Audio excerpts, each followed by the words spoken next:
Sebenarnya kita kena faham, apa yang kita ada hari ni semuanya sebab Tuhan izinkan.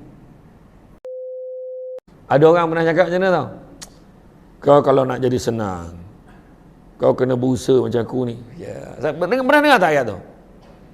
Kalau kau nak jadi kaya, nak senang, kau ada strategi. Kau kena ingat, kena ikhtiar, kena pandai. Oh, kena pandai bawa diri. Cik, ada ayat macam tu. Ada orang cakap itu.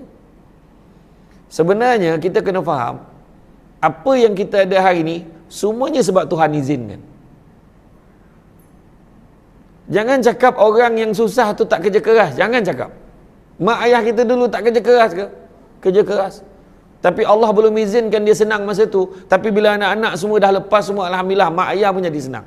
Kita lupa, kita sampaikan tergamak cakap kejayaan kita berpunca daripada hasil usaha kita sendiri. Sedangkan kita terlupa, apa yang kita ada hari ini adalah dengan izin Tuhan.